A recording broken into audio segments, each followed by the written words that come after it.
Perombakan Kabinet ini jelas menunjukkan itu bahawa Perdana Menteri membuat pertukaran-pertukaran yang tertentu gunanya untuk memberikan keyakinan kepada rakyat itu bahawa beliau serius kerana 1 tahun telah berlalu. Saya kira itu masa yang cukup untuk beliau memikir dengan mendalam apakah yang perlu dilakukan oleh beliau. Dan saya lihat apabila ada berlaku pecah iaitu antara komunikasi dengan digital, itu satu perkara yang sangat penting. Kerana apabila PMX pergi ke New York dan kemudian ke San Francisco, beliau telah berjumpa dengan syarikat-syarikat yang terlibat dalam soal artificial intelligence dan digital. Jadi dia perlu dipecahkan kerana untuk memberikan orang kata apa, fokus. Jadi kalau komunikasi ini kepada kita dia merupakan propaganda lah. Dan Kementerian Penerangan kempen lah. Jadi dia mesti diasingkan kerana digital is the present and the future. Jadi fokus harus diberikan ke arah digital ini, dan ini maknanya bahawa bila ada seorang menteri yang menjaga digital, ini bermakna bahawa dalam soal-soal yang ada kaitan dengan digital ini semua, dia ni akan mendapat perhatian yang penuh. We are ready. Jadi sebab itu respect is very important pada saya. Hasil saya kira yang beliau pergi ke Amerika Syarikat, hasil perbincangan, maka perlulah dipecahkan. Perlu dipecahkan terlalu besar. Jadi itu satu daripada perkara yang saya lihat yang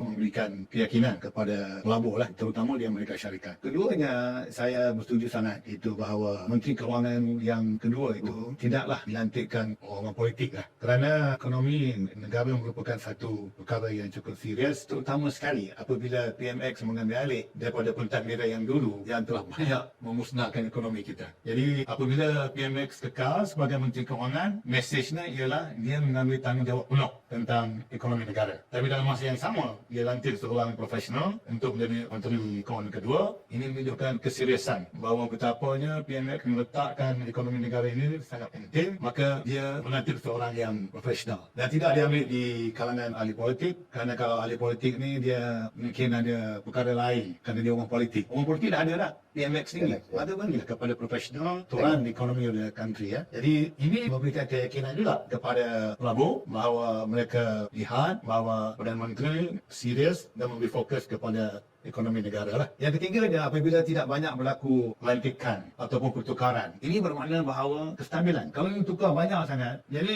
dia mungkin jadikan tidak stabil kerana kementerian-kementerian itu akan menerima menteri yang baru. Tapi apabila rombakan itu tidak begitu banyak, itu bermakna stability. Dan inilah sebenarnya yang dimahukan oleh pelabur-pelabur asing, terutama di Amerika Syarikat, kerana mereka nak melabur wang mereka nak tahu. Dia kan jadi macam dulu. Dalam masa 5 tahun dah ada 4 Perdana Menteri kan. This is satu perkara yang dibimbangkan oleh pelabur-pelabur. Tapi apabila rombakan itu berlaku dan tidak ada berlaku major reshuffle, maka ia memberi gambaran bahawa ini stable. Menteri-menteri yang kekal dalam kementerian mereka itu akan terus menjadi pengurus kepada kementerian itu. Jadi memberikan keyakinan kepada investor bahawa there is stability in the country, maka sudah tentulah pelaburan akan datang kerana ada keyakinan di kalangan pelabur terhadap stability di negara kita.